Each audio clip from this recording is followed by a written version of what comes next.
Hi friends, welcome to my channel. నేను ఎక్కడికి వచ్చాను అనుకుంటున్నారా? రేణుగుంటకు వచ్చాను. ఇక్కడ ఏంటంటే సంత జరుగుతుంది, అందుకని ఏంటంటే రేణుగుంటకు వచ్చేసాను. మీకు దారి లొకేషన్ కూడా ఒకసారి చూపించేస్తాను, చూసేయండి. మనం మెయిన్ రైల్వే గేట్ ఉంది కదా, అక్కడి నుంచి స్ట్రైట్గా వచ్చేసామంటే లాస్ట్కి వచ్చేసరికి ఒక గేట్ ఉంటుంది.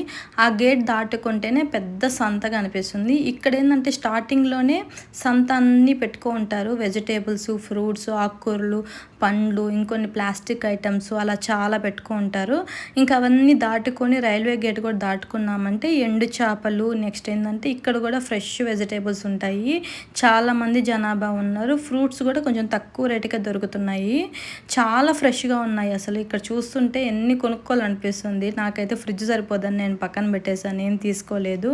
నాటు జామకాయలు అవి కూడా చాలా బాగున్నాయి. కేజీ 60 రూపాయలు ఏమో అమ్ముతున్నారు. నేనేందంటే ఫస్ట్ ఎండు చేపలు తీసుకుందామని చెప్పని లోపలికి వచ్చేసాను. ఒక ఆవిడ దగ్గర నేను ఎండు చేపలు అడిగాను. నాకు రేట్ అయితే సెట్ అవ్వలేదు. నెక్స్ట్ ఏంటంటే ఇవి తక్కిడి తూకము, అందువల్ల ఏంటంటే నాకు కరెక్ట్ వెయిట్ అనిపించదు, అందుకని తీసుకోలేదు నేను. ఇంకొంచెం ముందుకు వెళ్ళాక రైట్ సైడ్ ఒక పెద్ద ఆవిడ పిలుస్తూ ఉంది, మా రామ్మ తీసుకుంటూ అని. ఇంకా సరే అని చెప్పి నేను ఆమె దగ్గరికి వెళ్ళి అడిగాను. నేను ఎట్టమ్మా అంటే 250 రూపీస్ పర్ కేజీ అని చెప్పింది. సరే అని చెప్పని నేను 250 రూపీస్ అంటే నువ్వు తక్కిడి తూకం వేస్తున్నావు కదా, కరెక్ట్గా ఉండదా తూకము అని అంటే కొంచెం అటు ఇటు ఉంటుంది అని చెప్పింది. సరే అని చెప్పని నేను ఒక కేజీ చేపలు అడిగాను. నాకు ఆ తూకం వేస్తుంటేనే కొంచెం తప్పు అనిపిస్తూనే ఉంది. సరేలే అని చెప్పని పెద్ద ఆవిడ కదా అని నేను ఇంకా తీసేసుకున్నాను. అయితే ఉప్పు చేపలు, ఉప్పు లేని చేపలు 2 రకాలుగా ఉన్నాయి ఇక్కడ. ఉప్పు చేపలు వచ్చేసిందంటే 250 అంట, మళ్ళీ ఉప్పు లేని చేపలు 280 అని మళ్ళీ మాట మార్చేసింది. తూకం కూడా తప్పు వచ్చేసింది నాకు. సరే అని చెప్పని నేను కావాలనే తీసుకున్నాను. పెద్దవాళ్ళ దగ్గర ఇలా బేరం చేయొద్దని మా ఆయన పక్కన నుంచి అరుస్తూ ఉంటే ఆవిడ ఏదో బయట నుంచి వచ్చి అమ్ముకుంటుంది పెద్ద ఆవిడ, నువ్వు ఎట్టో ఒకటి తీసుకో నీకు నచ్చితే అనేసి అని చెప్పాడు. లేదంటే వచ్చేయి అని అరుస్తున్నాడు అనేసి ఇంకా నేను తీసేసుకున్నాను. ఆమె ఏంటంటే కొంచెం తలలు అలాంటివి అన్నీ కూడా చించిచ్చేసింది. నేను మళ్ళీ ఇంటికి వచ్చాక కూడా క్లీన్ చేసుకోవాలి, అలా చించితే సరిపోదు, మళ్ళీ మనం కత్తిపీడతో నీట్గా క్లీన్ చేసుకోవాలి. అలా దాని లోపల ఉంటే కొంత వేస్ట్ ఉంటుంది, అది కూడా కొద్దిగా తీసేసింది. సరే అని చెప్పని నేను ఆమె తూకం వేస్తున్నప్పుడు ఏంటంటే ఇటు పక్క ప్లేట్లో పెట్టు చేపలు, ఇటు పక్క ప్లేట్లో ఇది పెట్టు స్టోను అని చెప్పాను. ఆమె అస్సలు వినలేదు. అట్ట రాదమ్మా, నీకు ఇట్లయినా ఇస్తాను నేను, తీసుకో, నువ్వు ఇట్టే తీసుకో అనేసి అన్నది. నాకైతే ఒక పక్క కోపం వస్తున్నా కూడా వీళ్ళ మీద కోపపడకూడదు అని నేను మళ్ళీ కామ్గా అయిపోయాను. ఇంకా తీసుకునేసి ఇంకొక షాప్ కాడికి వెళ్ళాను. అంటే ఎలా ఉంటుంది తూకము, రేట్లు ఇంకో చోట ఎక్కడున్నాయి అని చెప్పని. సరే అని చెప్పని ఇక్కడ చాలా రకాల చేపలే ఉన్నాయి. దీంట్లో కూడా ఉప్పు చేపలు, ఉప్పు లేని చేపలు ఎన్నో ఉన్నాయి. మళ్ళీ వచ్చి పాల మెత్తాలు అంటారు, ఇవి బొమ్మిడాయిలు, నెక్స్ట్ వచ్చి సొరపిట్టు ఉంది కదా ఎండుది, అది కూడా దొరుకుతున్నాయి ఇక్కడ.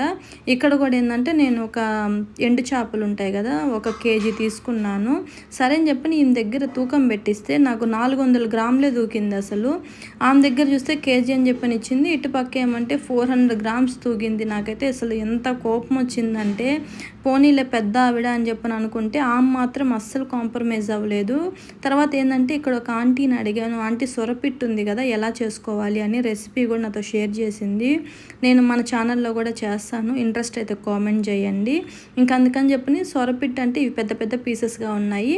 ఇవి ఏంటంటే పాల సొర అంట, మామూలుగా వచ్చేసి సముద్రం సొర, 2 రకాలు ఉన్నాయి. అవి 2 కూడా హాఫ్ కేజీ తీసేసుకున్నాను, మాకు తెలిసిన వాళ్ళకి కావాలి అంటే. నాకేంటంటే ఒక హాఫ్ కేజీ వరకు పాల మెత్తాళ్ళు, 1 కేజీ వచ్చి తాటాకు చేపలు తీసుకొని వాటిని అన్నిటినీ కూడా నీట్గా క్లీన్ చేసుకోవాలి కదా, ఇంకెక్కువ తీసేసుకుంటే నా వల్ల అవ్వదని నేను ఇంకా తీసుకునేసాను అవి కొన్ని. చూడండి సొర ఎలా ఉంటుంది అనేది. ఇదంతా పాల సొర అంట. నార్మల్గా ఏంటంటే మనం పెద్ద పెద్ద బైట్స్ ఉన్నాయి కదా, అది మాత్రము సముద్రం సొర అంట. నాకు అసలు నిజంగా సొర అనేది ఐడియా లేదు, షార్క్ అని మా ఆయన చెప్తున్నాడు.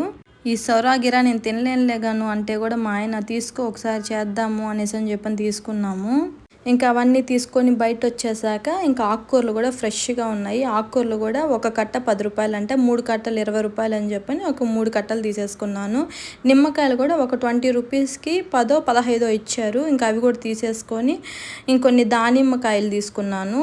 ఇవి ఏంటంటే ఈ ప్రొమోగ్రానేట్ చాలా బాగున్నాయి ఫ్రెష్గా, ప్రొమోగ్రానేట్ తీసుకున్నాను. నెక్స్ట్ వచ్చేసి జామకాయలు కూడా తీసేసుకున్నాను. అవి 1 కేజీ తీసేసుకున్నాను పిల్లలు తింటారని. ఇంకా అక్కడి నుంచి బయట వచ్చేసేటప్పుడు మనం చిన్నప్పుడు తినుంటాం కదా సాల్ట్ బిస్కెట్స్, జున్ను బిస్కెట్స్, వెన్న బిస్కెట్స్ అంటారు కదా, అవన్నీ ఉన్నాయి. చిన్న చిన్న మురుకులు ఇలాగ చేతులకు వేసుకుంటాం కదా వడియాలు, అలాంటివి ఉన్నాయి. నాకేంటంటే అక్కడ ఒక జామూస్ లాగా ఉన్నాయి, అవి తీసుకున్నాను ఒక 2 ప్యాకెట్లు.